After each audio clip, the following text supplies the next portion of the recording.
Hey, Self, look what I have. What's that, Checkers? And Checkers holds up this thin silver ring.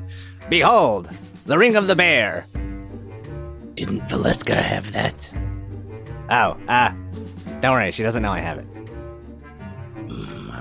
She'll probably find out quickly. Shh, it's fine. But witness the birth of the world's greatest adventurer. We don't know if... Wait, no. Oh. Ah, ha, ha, ha. Now I have the world's most powerful object, the object of focus, said to rival even that of Nazar the Black.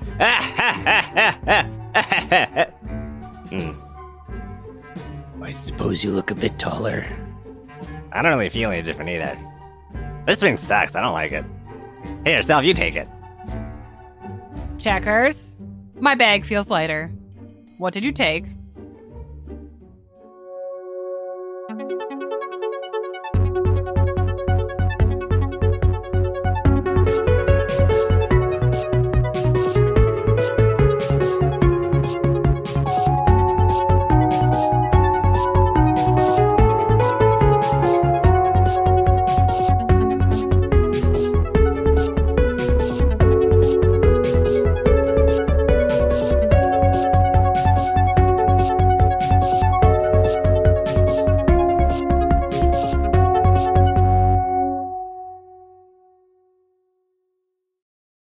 Hello, everyone. Hello, Nathan. Hi, Nathan. Ooh, that was a good one. Congratulations, you all level up. Hey! You don't. No. You as people level up. Oh, that's not nearly This as is interesting. And I don't like let's this. all go around and say what class you're leveling up in. And nope, we're not going to do that. Patreon bonus content or sound off in the comments. What's our classes? My What disappointment class is vibe do we immeasurable. give off? Right. Yeah, there you go. Exactly. Hi, everyone. I am your Dungeon Master, Nathan. I am so excited to be joined on this excellent recording of Reckless Attack. Once again, all four of us around the table after some side quest shenanigans. But speaking of side quest shenanigans, to my right is... Hi, everyone. My name is Steve, and I am playing Zelv Asterlin. the Dragonborn monk, who now, in addition to having some claustrophobia issues, now has a fear of houses that have All houses that are yeah. just out in the open somewhere.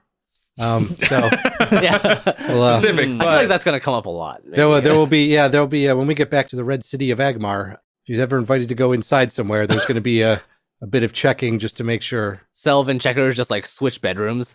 Selv is going to sleep outside in the Yes. backyard. Yeah, yep. that's out on the roof. Yes, it's safer there. Mhm. Less chance of getting eaten by furniture or upholstery or, the hallway. And to my right, Hi, everyone. I'm David, and I play Caskrin Brightmane, the Dwarven Warlock. And boy, am I glad that the Mothman never found out about Caskrin's fear of heights. The now extremely canon. Yep. Or at least discomfort at great heights. And to my right, Hi, everyone. I'm Jonathan, and I play Checkers, the Grung Druid, and his trusty frog pals, Mango and Junior. And I, too, am similarly glad that the Mothman never found out about Checkers' deep fear of languages. As learning. Yeah, as we found in Val's Mindscape, just intense anxiety around learning new languages, really powering through that just so he can, read. Wow. A truly incredible, stalwart adventurer. it does make you This a is great what adventurer, yes. exactly. This is what being the greatest adventurer means. It means challenging your fears and learning and being literate. Being somewhat literate. Yeah. And to my right. Hi, everyone. I'm Sophie, and I play Valeska Carter, the human Ashtric cleric of the Arcana domain, who is here to help Checkers conquer his fears Thanks, Val. Hey, and aims to make learning fun. Yeah, exactly. Conquering fears through packets and Yeah. group activities. Well, there was still much to fear over the last couple of days. This is we have learned, we did the math off air. This is we think the best we can come up with. Well, wait, we did do the math. We have That's trusted true. the chronicles The absolute truth Of course. of Steve's notes. Of Steve's notes, right. The only source of truth. The archives. Exactly. The all-knowing. All I have to do is switch a few numbers, and this becomes the middle of day one. Yeah. Wow, guys, we're really booking through this. No, this is about, we join our adventurers roughly, we'll say about partway through day 3 of their travels. Kind of like 3.5. They started on day 0. It's complicated, and we've been downhill ever since, basically. They are outside of the walls of the Red City of Agmar, tracking down a lead to meet up with a strange sorcerer who might be able to help them with a problem. And they have run into some weird things the last few days. Most of them cool, but the things that were scary or intense were a lot of both of those things. So I don't know how the scale tips exactly in that particular direction. But most recently, 2 of the adventurers, Checkers and Kaskrin, both hopped into the mind of Valeska Carter to go rescue her and her asterisk from strange creatures from another plane, while Selvastelin ran around and was generally traumatized by houses and dinosaurs and whatnots.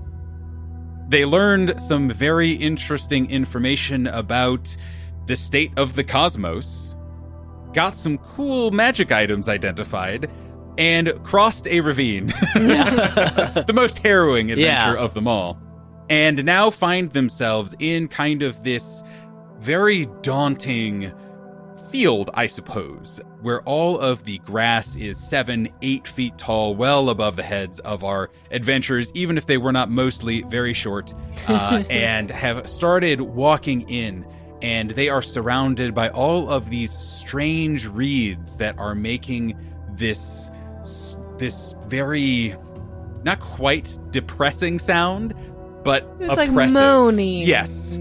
These bad sounds. These Bad very sounds. uncomfortable sounds. I love that detail personally. Yes, where it's just 100%. like the wind is blowing these grass leaves around and the reeds and everything. It's just making this like didgeridoo kind of low. Yeah. Yeah. Yes, exactly. Oy vey. Could be. They have entered into this space and are already, along with their undead companion, the Fortunate, trying to keep their wits about them as much as they can, not knowing where the next threat might come. When in front of them, some of these reeds start to kind of coalesce, and they coalesce into a woman-shaped creature, we'll say. A female-shaped creature, whatever. You know what I mean, dear listener. That is a little bit misshapen and has a reed kind of over its mouth that it seems to be speaking through. And it stops you all and says something along the lines of, well, what are all of you doing here? Vibe check. Are you looking specifically where, what is this creature's... What is this reed creature's vibe? Or what is this reed creature? What is this reed creature's vibe? And then later we'll figure out what It is. Got it. So this creature, again, it is pretty diminutive. And let me describe it a little bit further, and then we'll have Val and whoever else is interested roll. It is humanoid, but there are a couple of kind of strange features about it, beyond the fact that it is a strange creature made out of grass. Most notably, it is kind of hunched over a little bit, and it immediately strikes you as it looks kind of like, in terms of posture, like it is an old person. You know, kind of that hunch of age, too many years of poor posture, bad core strength, whatever it is. But accentuating that look is its right arm is overgrown. Think of it as triple, quadruple the size that a normal humanoid's arm would be. So much so that it is long enough that it's kind of leaning down onto a fist it is making down into the ground as its roots kind of spread. And then its left leg, kind of the opposite part of its body, seems to be strangely withered, where it is much smaller than its other leg and much smaller than it should be given its proportions, and looks kind of dead. And it leans over and kind of hunches and looks at you all and says this thing. And now you can vibe check. Guidance? No. You're not saying a prayer right now. You're getting vibes. Castrin will also try to make a vibe check. Castrin with a 13. Val with a 26. You didn't need it, see? Well, fine. Don't need it, but I want it. So a 30. For Kaskrin, what you are picking up, it is not necessarily welcoming. Val, you pick up on that and kind of get an extra little bit of layer where this creature is interested to see you all. And again, isn't necessarily about to jump on you or start a fight or something, but is sizing the four of you up and kind of trying to take your measure, and is very, very interested to see four mortals and a couple of frogs and this strange undead creature wander into this field. Can I try to figure out what type of creature this is? Absolutely. I would say nature or arcana or maybe even a history. I will go with They will have nature. different DCs. Is it too soon for Val to roll that as well? Nah. Okay. All right, I will. No guidance. This is all happening. These are compromises, Sophie. I will try a nature check. Val will go for Arcana. So Selv with a 12. 23. You would actually recognize this, and of course Val would as well, as this is actually also, and it's weird, again, the malformations, you have no clue. Neither of you really don't understand. But what you both know is that this is actually another Dryad. Much like the Dryad that you guys encountered way back in episode 1 and 2, except this one is actually a field Dryad instead of the classic D&D tree-based one. That is kind of what you would know, Selv.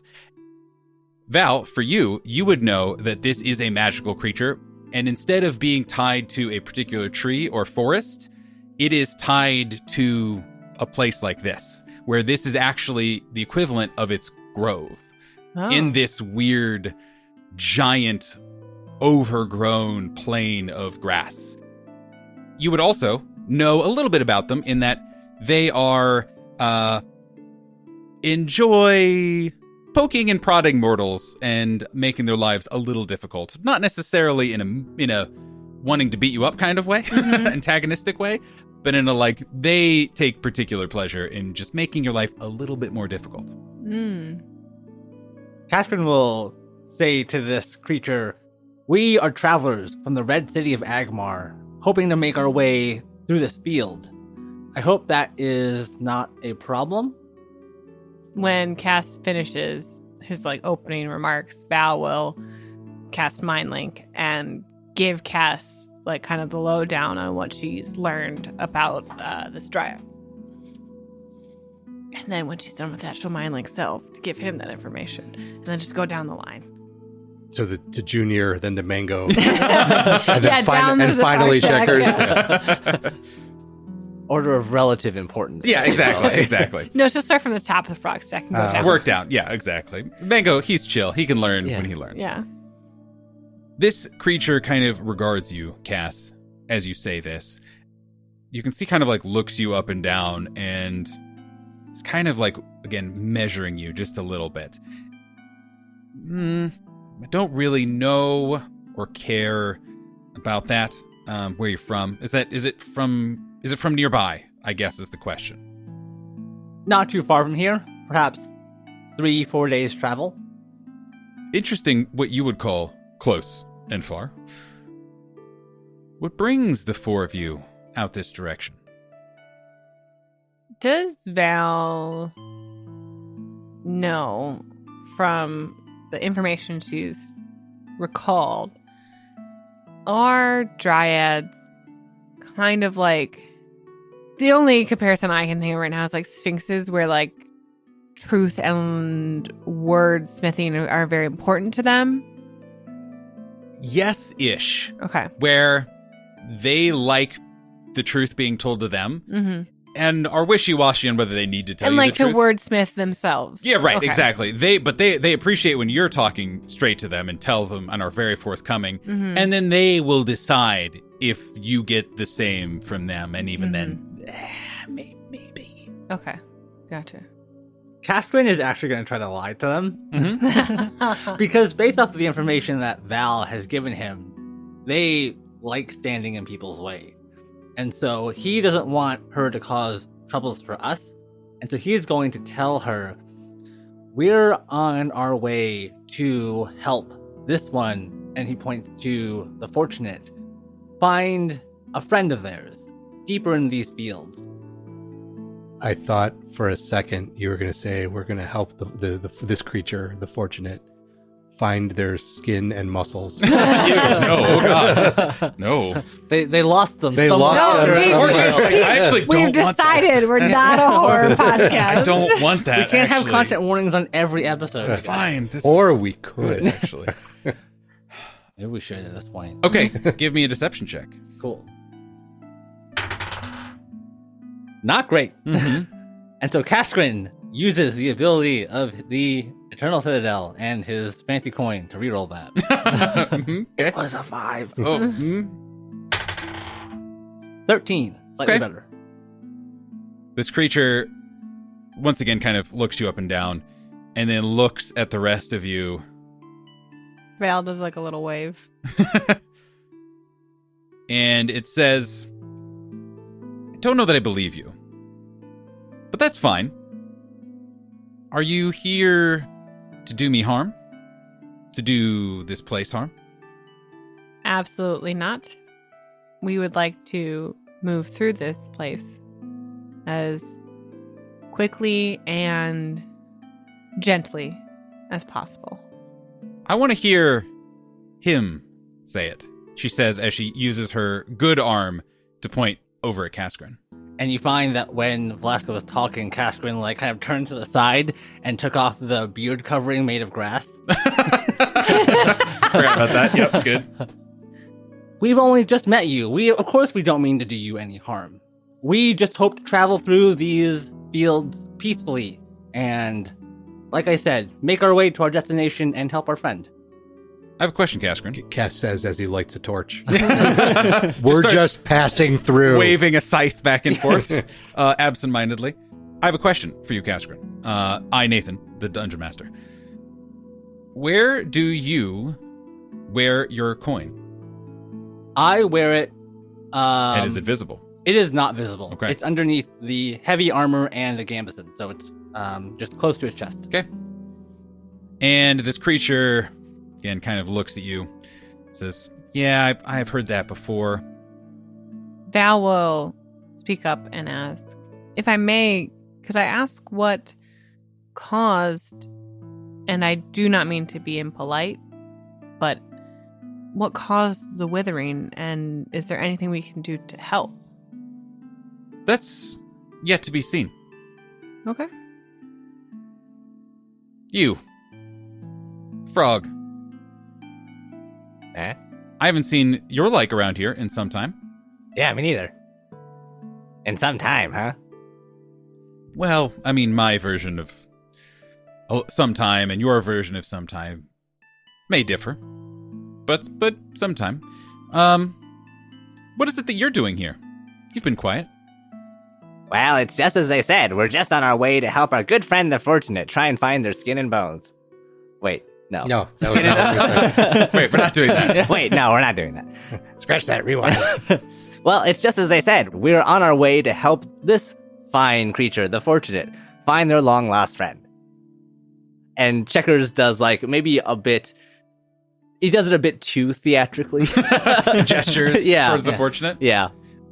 You stage gesture, so it's Yeah. gonna be big. Trying to back up Val and Cass's claims. I will say Val has not lied. Yeah, totally. I would like... I'm imagining Checkers is standing next to the Fortunate, Yeah. gesturing. Yeah. And the Fortunate, under their breath, says, I don't know if you should mention me anymore. You guys look down, and you see that the Fortunate's legs have been wrapped in vines and grass. The Dryad looks kind of at you again, Checkers, and is like, that doesn't seem like help I'm really interested in facilitating. What I'm imagining is actually as Checkers is kind of looking at the Fortunate and gesturing, and he's kind of halfway through his sentence, he notices that the Fortunate has started to be bound up by all of these roots and all these plants. And as he's gesturing towards the Fortunate, he goes, "We were just here to help our friend." And then he just like gestures towards Mango. This poor boy has lost his dear friend. Very smooth. And I'm here to help find the long lost friend of my dear boy Mango.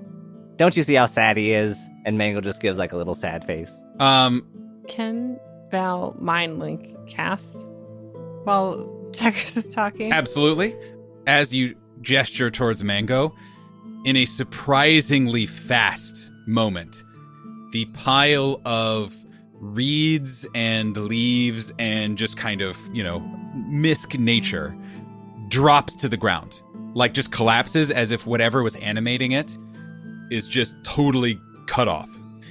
And then next to you, Checkers, you see a slender hand kind of pet Mango's head as this creature immediately reappears next to you and says, "This one I do like a little bit more." Val will mind like Cass, and Cass, why are you lying? We don't know what this thing is or what it wants from us. We just know that it appeared out of nowhere, and we've still got 5 days left to travel. I get that, but we could have just said we're trying to pass through without lying. Wow, everyone got awfully quiet for a moment. I'm imagining this is all happening as the And Checkers. I also assume that there's kind of like some kind of tell of like. I feel like we have like a hand signal where Yeah, it's just yeah. like I think Val like brushes her brow to the direction of who she's mind linking. I think we've to. established that there is some signal given. Yeah. I don't remember exactly what it Cashman's was. also very bad at hiding it, so he's like Yeah. actively looking at Val. mouthing things. Yeah. as What he are you responds. talking about?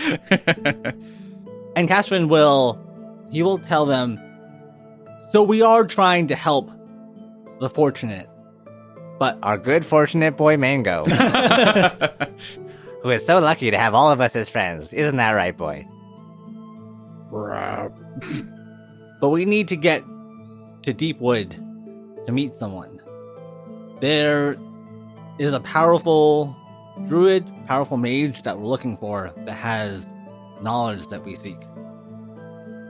This creature standing still with a hand on Mango, standing next to Checkers and the Fortunate, looks back at you all and says, I know that name, but it does not concern me right now. You, Dragonkin, Self will give a slight bow. I have something that might be of interest to you. Here's the situation. As you have asked, My parents went away on a week's vacation. They left the keys to the brand new Porsche. I don't know what song you're referencing. Will they mind? Well, nah, of course not. I'll just take it for a little spin. Maybe show it off to a couple of friends. Is this Ferris Bueller? No. Are we the friends? No, I thought this was Home Alone for a second. No. So did I. I also thought it was. it was it's a Will Smith. Parents just don't understand. Oh, okay.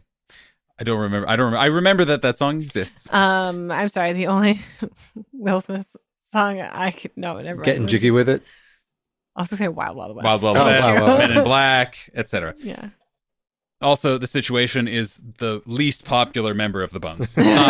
Anyway, I have an issue, as you've noticed. And Self will kind of look down at the Dryad's leg.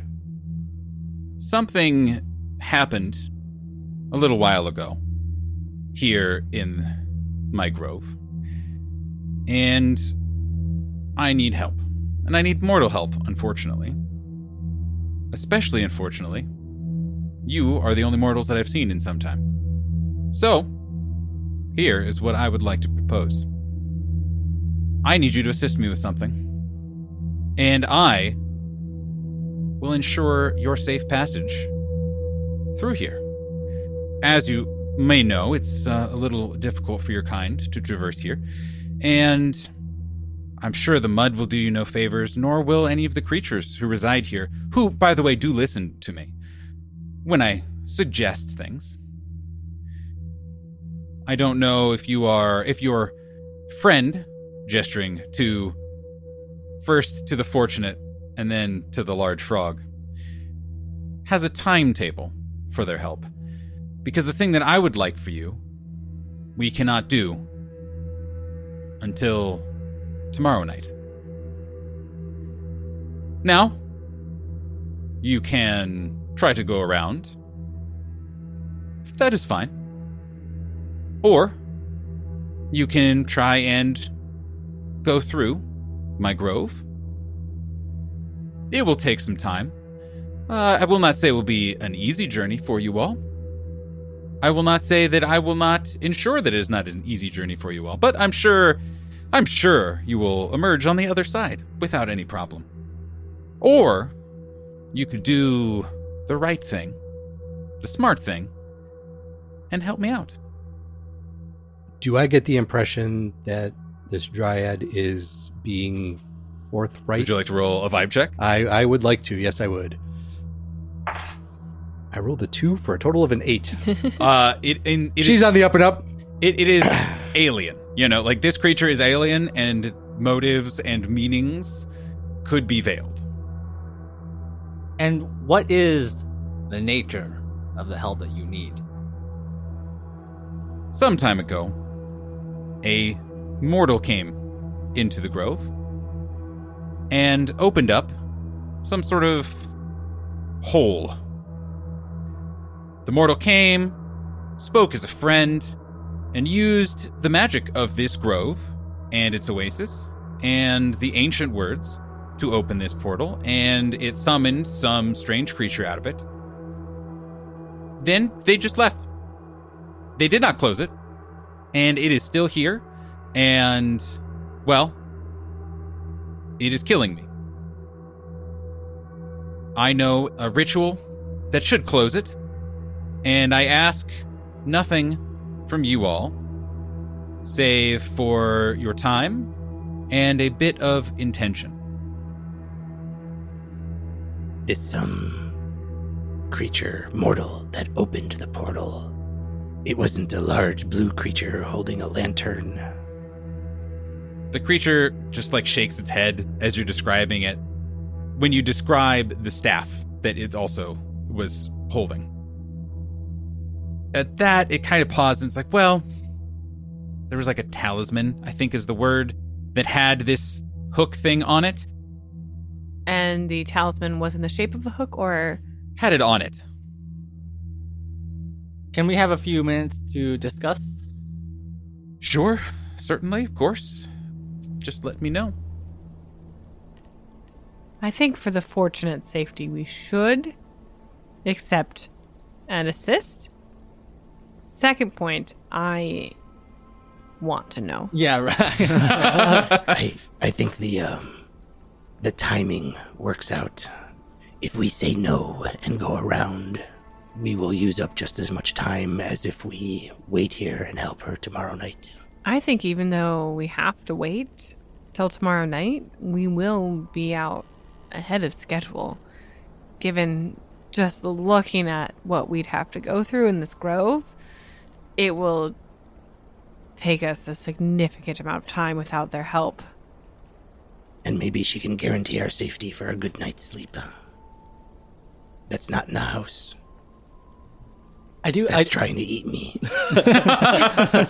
Always back with the house. Yeah. Yourself. And Cash itself just gets that 1,000 yard stare. you mentioned one house that tries to eat you. Now every house. No. And now, a word from our sponsors.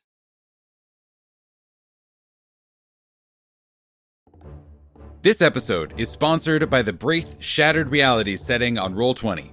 Braith is a post-apocalyptic story setting focused on recovering and healing. and helps you create campaigns centered on character growth and finding your place in life. With 18 new playable races and sub-races, plus new player options, Braith is filled with tools to assist you and your players in creating highly diverse encounters in the setting. While Braith Shattered Realities can be used for any kind of campaign, it is particularly suited to games with psychological themes.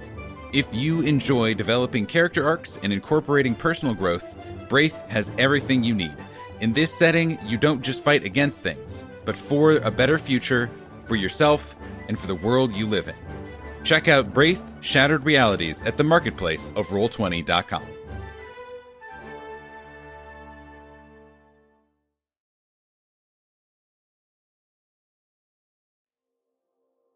This episode is sponsored by the League of Libraries. It is a well-known fact that Candlekeep is the largest repository of knowledge in the Forgotten Realms. But, like a dragon sitting on its gold, it hoards its collections and the secrets within. Enter the League of Libraries, a regularly updated 5th edition Dungeons & Dragons supplement available now on dmsguild.com. The most recent installment, the Bogfly, Craigbore, and Crenshaw collection, features 101 provocative book titles and authors, 4 unique floor maps, and even a short caper encounter. Most importantly, a percentage of proceeds from the sales for this product are donated to the 988 Suicide and Crisis Lifeline. Expand your game with the League of Libraries supplements. Visit dmsguild.com to pick up your copies today. And now, back to the episode. I do have a few questions, actually. Yeah. And are you talking this out with your compatriots, or are you just kind of like turning around and like calling out? Yeah, so I think Checkers would turn around and call out. You mentioned that there was a ritual you had to close the portal, right? Yes. Why can't you just do it? My kind are attached. We are part of this world. We live in harmony with it. We do not ask it to do our bidding. Its bidding is ours, and ours theirs. But this is not of nature. Not truly. Not of this world's nature. So, unfortunately, while I can call upon those powers, mortals are needed to provide fuel, to be a bit of kindling, a bit of spark, to consume this portal, to call upon powers that can close it. And all I need is that little bit of cooperation from you all.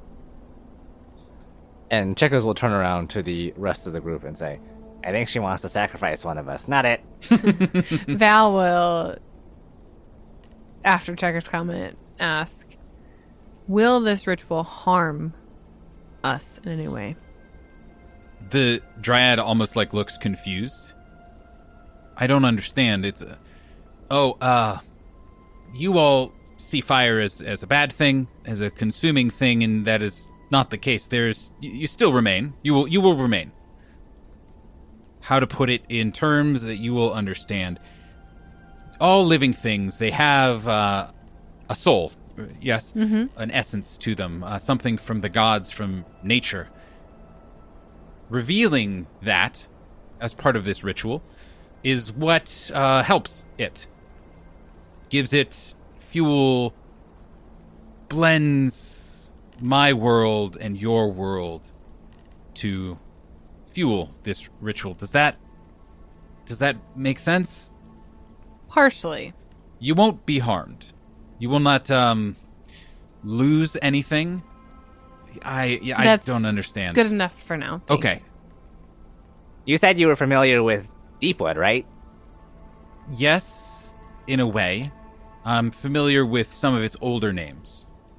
Do you know how far we are from it? Days? I know little. I know my grove. I know its surroundings. That is all I care to know. Neat. This creature that came through the door of the portal, Yes. what is the nature of it? Strange, kind of watery plant creature. Some sort of elemental. And this would pop a bit of a light bulb in your guys' head, because that sort of magic is very rare and considered very dangerous since the Ultra Giants. Summoning those sorts of creatures either hasn't been able to be done since the Ultra Giants, or has been looked upon as too dangerous to try. So that would immediately be like, oh, whoa, hold, whoa, wait a second, what? Could Val roll a check to learn more about who would wear or whose talisman is like the shepherd hook? Mm-hmm. You try a religion check? 18. I can't remember. How much research have you done on the shepherd specifically? I think there were probably more pressing things once we got to Agmar. Yes. It's on The docket. it was probably like the top bit of things to research while waiting for more information on other things. So I'd say like she's done some, but probably has not been able to do like a deep dive into anything. So without a deep dive, just you still don't really have any information. But it would strike Val as wearing a symbol, especially a medallion, like Val does, like many clerics and paladins and other kind of holy people would be notable. Mm-hmm. Of like, that's weird. Yeah. That's a weird thing. That either this person is deriving power from it, or that's a strange relationship. Especially because the shepherd, as far as you guys saw, was not wearing any such talisman, symbol, or what have you. Gotcha. This is kind of harder, but with the ritual magic to open a portal and bring a water elemental to this place, would Val know what would be the purpose of that? In the way that any elemental kind of, or any summoned creature, it would presumably to, and I don't mean this to be a loaded phrase, but I can't think of a better one, do the bidding of. Yeah. I don't mean, that sounds inherently evil, but I don't mean it implicitly as evil. So, thinking about where they are on the map, why water in this place more so? Like, what would be the benefit of a water elemental here in this grove? So, and something that you would have picked up as the Dryad was kind of answering your question. Well, it said it was a lake, right? Is that there was kind of an oasis here, but they were kind of implying that there is this inherent magic, extra magic here, being a grove, that was kind of tapped.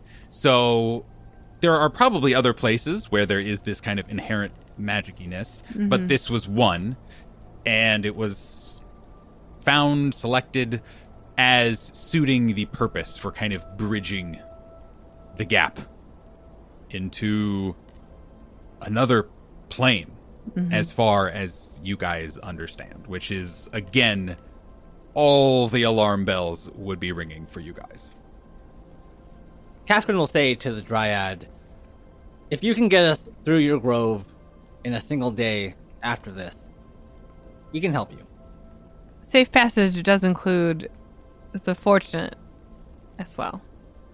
And they're like totally wrapped. Yes. Yeah. you see one Devil skull snared. plate. Yeah, exactly. Oil can. Yes. But for many reasons, I do not want that creature approaching the site. It's not appropriate, and it is also not my wish. I think that's fair. And can you guarantee safe passage for the fortunate boy Mango? I think most of all, I can guarantee his safe passage. Question. Yes. Has the Dryad stopped petting Mango this whole time? I'm going to say no. I know what that's like. Yeah, right. We've all been there. I do have one more question. Yes. Do you happen to know about any of the other Dryads? Specifically, one that wears a dress made of coins. The creature looks at you and tilts its head a little bit and says, I have many siblings. Some like me, some of trees, some of lakes, many more. We talk in our ways. Why? I just wanted to know if you had talked to each other. Perhaps we can have another conversation when you're not dying. Fine. Follow me, please. You see the Dryad kind of turn and actually start to walk-ish, but it is this kind of hunched, strange offset walk where it leans on its right side and kind of uses its large arm as its right leg and its other leg as a leg, and then kind of the other appendages just kind of drag, basically. The group of you follow, and you see the Fortunate is kind of like scooted along as like foliage grabs and pushes and pulls them, and you can tell the Fortunate is not thrilled by any of this. So the Fortunate is not moving on their own. They are being moved. They are being moved. Okay. Exactly correct. You walk for a bit, and you are immediately lost. Like, you immediately cannot see the edge of this grove. The sky is so obscured overhead that you can't even really see where the sun is. It is just beams of light and shadow. And you walk for a few minutes, and you have no idea how much ground you've covered. Like, it's just something in your head is thrown off. Whoever is towards the back, eventually the Fortunate just kind of stops moving, and you lose sight of them immediately. And you take a few more steps into an opening in this grove. In the middle of this opening, there is a small tree that actually appears to be some sort of a fruit tree. And below it is a modest pond. Very small, very nondescript. As you kind of approach it, though, you notice that the bottom of the pond is glinting, where there would be mud and reeds and other signs of a pond. You see glints of gold and black that appear to be kind of a mesh and weave together. And in the middle of this pond, you see this dark, bluish, greenish light emanating from somewhere down below. The Dryad gestures to you all, and then looks at Selv and says, I said you might be interested. Selv will kind of like crane his neck over and look down, and do I see scales? The gold and the black, you would know, are dragon scales. Ooh. So here's kind of the situation. This ritual can only be done during a new moon. Last night was the night of the new moon, but we still have a couple days. Tonight, however, is going to rain again. Tonight's my bowling night. Just got the a little lead. busy. You can't do that tonight. So we cannot do it tonight. Tomorrow will be clear. Tomorrow we can do this ritual. All I need is a memory. I don't need to take it. I see, what is it? Furrowed brows. Yeah, and that's He does No. He does a lot. Immediately. Yes. I would like to take a memory. Yeah. No, you misunderstand. I need you to offer it, to share it, and to share the strength of it. Something that you have a connection to. And that is the fuel that I require. But you should not stay here. And as you guys kind of look around the pool again, you notice that near the pool, some of the grass is doing strange things that you would not necessarily notice on first glance, but now the Dryad kind of gestures to a patch, and you see the grass seemingly fresh, the only fresh short grass in this entire place, it seems like, is very slowly growing. And if you watch for even a few seconds, it's grown a couple inches. And then the Dryad says, just one moment. And you see the grass start to grow faster and faster. And then it kind of grows in strange proportions and gets wider than it should be and starts tangling upon other ones. And it starts getting these strange spots and starts growing fruits like berries. And it's not grass that should be doing these things. And you see it grow and grow, and then suddenly, and again, this is all over the course of moments, grows tall, big, broad, and then curls in on itself and withers and dies and crumples. And then, after a moment, you see small grass poking up to start the cycle again. What is causing that? That, the Dryad says, pointing at the portal. There's too much energy. It's causing this, and they point at the arm and the leg. If it is not closed, I don't know when, but if not closed in time, this effect will spread. And this effect will cause this and worse. Point of clarification. The portal, is it underwater? Yes. Is it causing the green glowing in the pond? Yes. Okay. So you don't really get a good look at what it actually looks like, other than there's glowing. Gotcha. There. Were the scales here before, or did they come from the portal?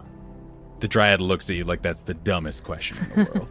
Even though it is, Nathan says, reasonable question. No, this came with the portal. If we cannot stay here, where should we camp for the night? Follow me. And then it starts walking into the grass. The way we came or the different way? A different way. Would it be possible for the fortunate to camp with us tonight? So as they you can move around the grove. as you are walking, and as this kind of thought occurs to you after a few steps have been taken, you see the fortunate slide up next to you guys and just kind of start coasting. And the fortunate says, "Do I get to hang out with you guys, or what's happening?" I think so, but you just... Yes, we will try to negotiate your release for the evening. Honestly, you might have to just stay in place, but you'll be with us. That's fine. I've been stuck in weirder positions. We'll raise the card table to the height that's appropriate. Yeah, great. Really? Yeah. And the fortunate does come one of those things where it's like, at first, answers like, yeah. Yeah. It's been a weird couple of days, guys. Okay. You guys get to another clearing. It is very cramped. It is only probably 10, 20 feet in diameter, but you can now see the sky, and it is still around midday. The Dryad turns to you all. I will leave you to do mortal things. let me know if you need anything. Is there Actually, is there a clear spot, for instance, that we could use for a small campfire? Are you asking that out loud? Oh my I- God, Steve! No. Fires. I'm asking because Selv is looking for. Is there a spot? Like, was there a spot cleared? No, there's not. No, okay. It is kind of This like is a short leave glass. no trace campsite. I thought they were going to be like, I will leave you to decompose slowly as you mortals do. Yes. It's interesting you note that. This is the almighty Sarlacc.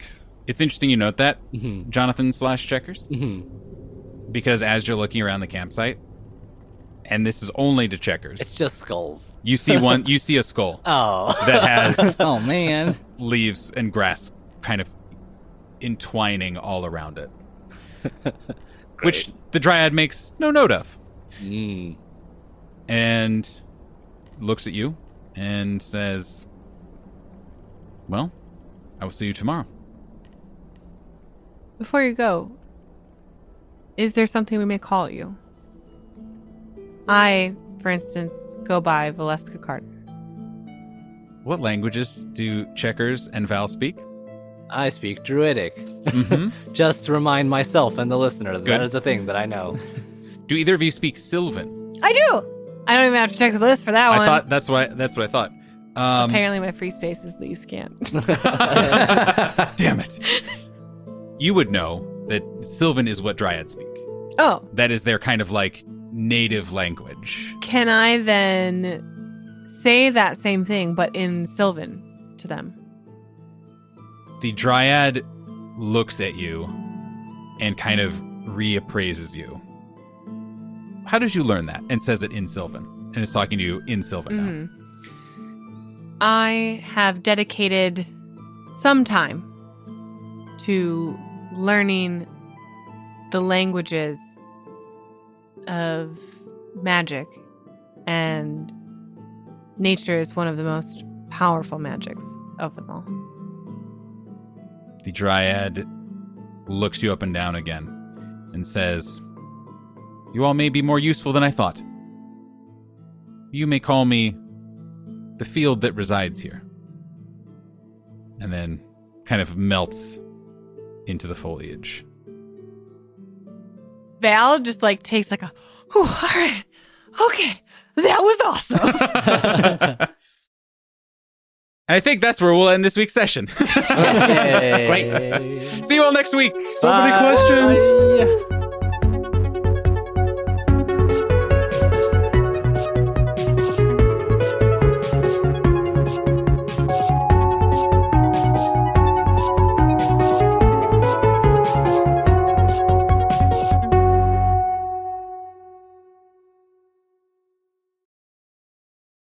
Maybe Val will be a wizard.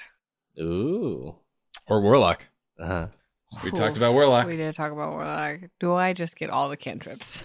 Well, Well, so- cantrips, you can get a familiar just sprinkled in there if you want, or maybe do some rituals. Well, but you can get- a yeah, fancy rituals. book. But you get that for being a wizard also.